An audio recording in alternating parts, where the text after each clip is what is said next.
Hello दोस्तों, welcome back to another vlog. Megha, आज तो अपनी लव स्टोरी बता दो।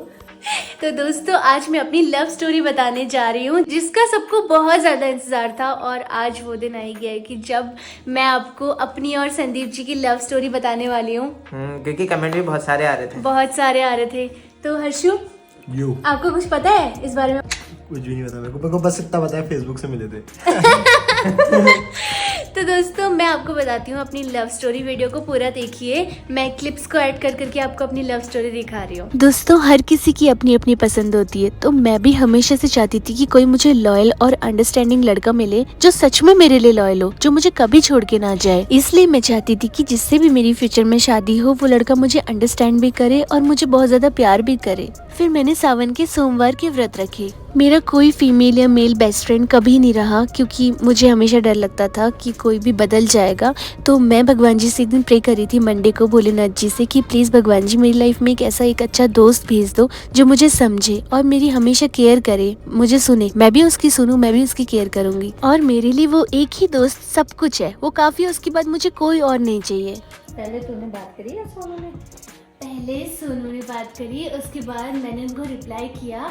और फिर उसी मंडे पता नहीं क्या हुआ, मैं कभी फेसबुक नहीं चलाती थी, मैंने उस दिन फेसबुक ओपन किया और जितनी भी रिक्वेस्ट आई थी मैंने सारी एक्सेप्ट कर लिया। अब उन्हीं में से कोई संदीप जी भी होंगे, कभी उन्होंने रिक्वेस्ट भेजी होगी, तो संदीप भट्ट के नाम से मुझे जो रिक्वेस्ट आई थी वो मैंने एक्सेप्ट करी। उस दिन हमारी बस हाई हेलो बात हुई। उन्होंने पूछा कहाँ रहते हो, क्या करते हो, वो सब मैंने बताया। नेक्स्ट डे जब उन्होंने बात की तो उन्होंने सबकी तरह हाई हेलो नहीं लिखा, उन्होंने सिर्फ मेघा लिखा। तो मुझे कुछ यूनिक सा लगा, मैंने कहा मेघा, डायरेक्ट मेघा लिख के। तो फिर मैंने उनको रिप्लाई किया। फिर हमारी थोड़ी बहुत बातचीत हुई फेसबुक से, होते रही 3-4 दिन होते रहे, हम दोस्त थे। अचानक एक दिन उन्होंने मुझे वीडियो कॉल किया, फिर उन्होंने कट कर दिया। फिर जब मैंने उनको कॉल बैक किया तो उन्होंने वो भी कट कर दिया। फिर मैंने उनसे पूछ ही लिया कि आप ऐसे क्यों कर रहे हो, आपको बात करनी है तो करो, नहीं तो मत करो। फिर उनका खुद ही कॉल आया और मेरा मुंह उतरा हुआ था, तो उन्होंने बोला कि नाराज हो। मैंने कहा नहीं। तो फिर हमारी बात होती रही, हमने 3 महीने बात की। और वो जॉब करते थे सुबह से शाम, सुबह 9 बजे जाते थे, शाम को 6 बजे आते थे। हमारी अच्छे से बात भी नहीं हो पाती थी, सिर्फ आधा घंटा या 15 मिनट पर। फिर भी मैं उनके कॉल का दिन भर वेट करती थी। हमारी लॉकडाउन के टाइम पे कॉलेज की पढ़ाई भी होती थी, दिन में पढ़ाई करती थी, शाम को 15-16 मिनट उनसे बात करके फिर वो ऑफिस चले जाते थे। उनकी नाइट शिफ्ट हुआ करती थी। फिर मैं लोहाघाट से देहरादून चली गई, क्योंकि वहाँ पे मेरा कॉलेज था और कॉलेज के साथ साथ मैं कैट की भी प्रिपरेशन करी थी MBA के लिए। फिर संदीप जी भी आ गए, फिर हमने साथ में व्लॉगिंग करी। और मेरा एक दिन अचानक से नी में इंजरी हो गया। इंजरी के दौरान हम व्लॉगिंग नहीं कर पाते थे, तो उनका डाउनफॉल देखकर चैनल पे मुझे बहुत बुरा लगता था। तो हम दोनों ने डिसाइड किया कि हम एक डॉगी लेंगे। वो डॉगी की ब्रीड होगी गोल्डन रिट्रीवर। उसका नाम हमने रखा था रोमियो। उसको हम बिल्कुल बहुत प्यार से रखते थे, एकदम टेडी बियर की तरह, छोटे से बच्चे की तरह। हम उसको कपड़े भी पहनाते थे, खिलाते थे, खाना, उसकी सब कुछ, सफाई वगैरह सब कुछ हम लोग, नहलाना धुलाना हम लोग करते थे। बट एक दिन ना वो हमें अचानक छोड़ के चला गया, और गया भी तो वो मेरी गोद पे ही गया। ऐसे मोमेंट में हम एक दूसरे को बिल्कुल नहीं संभाल पाए, क्योंकि हम रोमियो से बहुत ज़्यादा प्यार करते थे।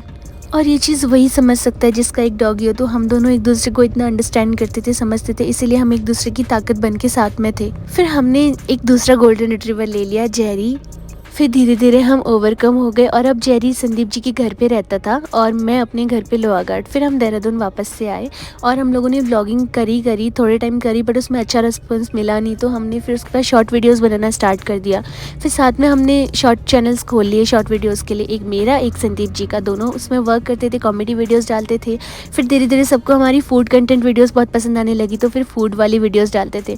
फिर एक दिन जब हम गुड़गांव में शिफ्ट हो गए थे, तो संदीप जी की मम्मी का अचानक कॉल आया और उन्होंने बोला कि बेटा तुम संदीप जी को पसंद करती हो। मैंने कहा नहीं आंटी जी, ऐसी कोई बात नहीं है। पहले तो मैं बहुत ज़्यादा शर्मा रही थी, मैं आपको बता नहीं सकती। जैसे ही संदीप जी ने कहा लो मम्मी तुमसे बात करना चाहती है, मेरा फेस एकदम रेड हो गया था, टमाटर की तरह। मैंने सोचा अब मैं क्या बोलूँ, तो उन्होंने बोला मैं तुझे अपनी बहू बनाना चाहती हूँ। मैंने कहा इनको मैं पसंद हूँ क्या?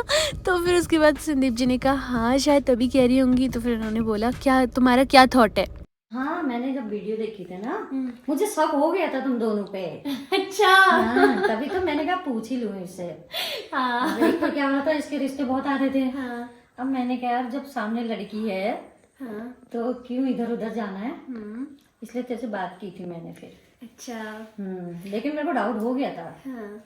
हाँ, तभी तो फिर जब मम्मी ने मुझसे पूछा, फिर जब दोस्तों मम्मी ने मुझसे पूछा कि क्या तुम दोनों का कुछ है, तो उस वक्त मैं शर्मा गई थी, मैं कुछ बोली नहीं। उस दिन मम्मी ने कहा हेलो मैं तुझे अपनी बहू बनाना चाहती हूँ।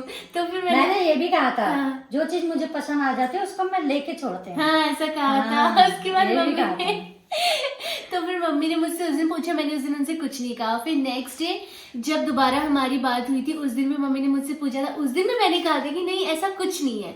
फिर एक दिन मम्मी ने मुझसे कहा कि अगर ऐसा कुछ है तो मुझे बता दो, वरना सोनू के लिए रिश्ते आ जाएंगे और मेरे पास रिश्ते आ रहे हैं और मैं कंफर्म कर दूंगी, फिर उसके हाथ में कुछ नहीं होगा। फिर भी मैंने सोचा, क्योंकि मैं अपनी मम्मी से बात करने में थोड़ा घबरा रही थी कि मैं अपनी मम्मी को कैसे पूछूं। फिर मैंने एक दिन ऐसे पूछ लिया, जबकि मैंने संदीप जी ने डिस्कस किया था कि हम नहीं पूछेंगे, बट मैंने पूछ ही लिया कि यार आज मैं मम्मी से पूछ ही लेती हूँ। फिर मैंने मम्मी को कॉल करके बोला, मम्मी एक बात पूछूं? मम्मी ने कहा हाँ बोलो। मैंने कहा गुस्सा मत हो ना। फिर मम्मी ने बोला ऐसी क्या बात है? मैंने कहा मम्मी वो ना संदीप जी की मम्मी का फ़ोन आया था, वो पूछ रही थी कि क्या तुम दोनों एक दूसरे को पसंद करते हो या तुम दोनों शादी के लिए तैयार हो। तो मैंने मम्मी को बोला, तो मम्मी कह रही हाँ तेरे पापा तो कब से कह रहे हैं कि हमें संदीप अच्छा लगता है। मैंने कहा मैं तो डर रही थी, मुझे लगा, मैंने कहा आप मुझे आजमा तो नहीं रहे हो ना? मम्मी ने कहा नहीं तो मैं सच बता रही हूँ, मुझे संदीप अच्छा लगता है। मैंने कहा तो आपको कोई प्रॉब्लम नहीं है? कह रही नहीं हमें तो लड़का देखने से ही अच्छा लगता है कि वो इतना अच्छा लड़का है, तेरे लिए ऐसा लड़का परफेक्ट रहेगा। तो फिर मैंने तब जाके नेक्स्ट डे फिर संदीप जी की मम्मी को बताया, फिर उन्होंने अपने घर पे बात करी, फिर हमारे घर वालों की आपस में बात हुई। फिर कुछ टाइम बाद मेरे घर वाले मिलने आए थे। मेरे को ये मिली। भाभी वो सब तो ठीक है, लेकिन आई लव यू पहले किसने बोला? आई लव यू पहले संदीप जी ने बोला था मेरे कान पे। वो कैसे बोला था वो मैं आपको बताती हूँ। प्रपोज एक्चुअल में किसी ने किसी को नहीं किया था ऐसे सामने से रोज़ देकर, ऐसे कुछ नहीं हुआ था। असल में मैं आपको बताती हूँ, जो वीडियो क्लिप आप देख रहे हो ये प्रपोज के बाद की क्लिप है। पहले क्या हुआ था, संदीप जी ने रात को मुझे कॉल पे ऐसे ही बातों बातों में आई लव यू बोला। तो मैंने कहा नहीं, तो उन्होंने कहा हाँ। तो मैंने कहा हम तो दोस्त हैं। उन्होंने कहा कोई बात नहीं, तुम्हें धीरे धीरे ट्रस्ट हो जाएगा। मैंने कहा मुझे इतनी जल्दी ट्रस्ट नहीं होता। तो उन्होंने कहा कि कोई बात नहीं, मैं तुमसे ये नहीं कह रहा कि तुम मुझ पर ट्रस्ट कर लो, मैं कह रहा हूँ कि तुम खुद ही आजमा लो। अगर तुम्हें ऐसा लगेगा तो तुम एक्सेप्ट मत करना, नहीं तो कोई बात नहीं। और वैसे भी मैं तुम्हें एज अ गर्लफ्रेंड नहीं देखता, मैं तुम्हें एज अ वाइफ ही देखता हूँ। तो मैंने उनको कहा अच्छा एज अ वाइफ देखते हो तो ठीक है, वो तो टाइम ही बता देगा। तो 6 मंथ हम लोग सिर्फ दोस्त थे। उसके बाद मैंने धीरे धीरे उनको देखा, समझा, परखा, तो मुझे समझ आया कि हाँ ये सच में डिज़र्विंग है। तो इनको देखकर ऐसा लगा कि हाँ ये मेरे लिए परफेक्ट हैं। और अब मुझे लाइफ में कुछ नहीं चाहिए था, बस जैसा कि मैंने आपको बताया कि एक लॉयल, अंडरस्टैंडिंग और केयरिंग, बस वो ही संदीप जी के अंदर सारे गुण थे। तो मैंने उनको 6-7 महीने बाद हाँ बोल दिया था। हाँ किस लिए कि येस हम फ्यूचर में हमेशा साथ रहेंगे, साथ में ग्रो करेंगे। वही चीज़ उन्होंने मुझे स्टार्टिंग में बोली थी कि मैं तुम्हारे साथ में ग्रो होना चाहता हूँ। ग्रो इन द सेंस अपने कैरियर में, अपने हर चीज़ में। तो मैंने उनको ये बोला कि हाँ ठीक है, अब हम फ्यूचर लाइफ टाइम हमेशा साथ रहेंगे। तो ऐसा हुआ था। फिर बीच बीच में हम एक दूसरे को सरप्राइजेस देते रहते थे प्रपोज करके। कभी वो मुझे प्रपोज करने वाला वीडियोज़ बनाते रहते थे, कभी मैं उनको सरप्राइज़ देती रहती थी। बट अंदर से हम दोनों जानते थे कि यही मेरे लिए सही है, जो सामने वाला इंसान है वो मेरे लिए परफेक्ट है, तो हमें साथ में ही रहना है। नेक्स्ट पार्ट में मैं आपको बताऊंगी दोस्तों मैंने अपनी मम्मी पापा को कैसे मनाया और संदीप जी की मम्मी पापा से कैसे मेरी मम्मी पापा की बात हुई। बट सिर्फ गर्लफ्रेंड बॉयफ्रेंड होने से कुछ नहीं होता, उत्तराखंड में कास्ट भी देखी जाती है। तो हम दोनों ही पंडित थे लकीली, इसलिए तो हम दोनों ने एक दूसरे को हाँ बोला और बहुत सोच समझ के डिसीजन लिया। ऐसी थी मेरी लव स्टोरी। अगर आपको मेरी लव स्टोरी अच्छी लगी तो इसके बारे में मैं आपको और भी बताऊंगी कि कैसा रहा।